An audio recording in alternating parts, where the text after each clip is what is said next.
Sur les routes de Ziguinchor, les accidents sont fréquents. Les mototaxis Jakarta, souvent concernés, se trouvent en pole position. Le bilan est lourd. L'année 2020, 1234 sorties pour des interventions diverses. Et naturellement, donc, les secours à victimes occupent la première place avec donc, un bilan qui s'élève à 1194.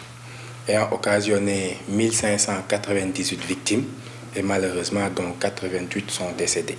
Pour ce qui est des incendies, nous avons dénombré donc 40 incendies qui ont été portés à l'attention des soldats du feu. Les accidents les plus récurrents sont les accidents de la circulation impliquant des motocyclistes, notamment des Jakarta, le phénomène ou le fléau que l'on appelle les motocyclistes Jakarta, donc qui sont impliqués dans 2/3 des accidents auxquels nous sommes confrontés.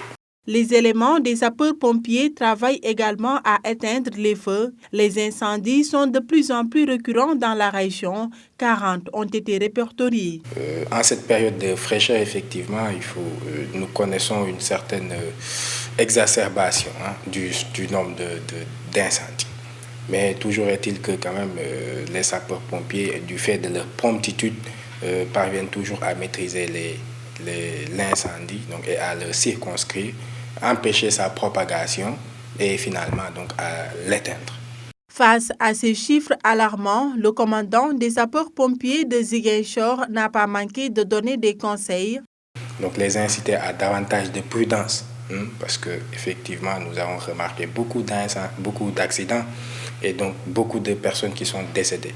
C'est pourquoi nous souhaitons les sensibiliser par rapport au respect du code de la route, mais également à la limitation des vitesses, aussi bien dans les grandes agglomérations qu'en campagne.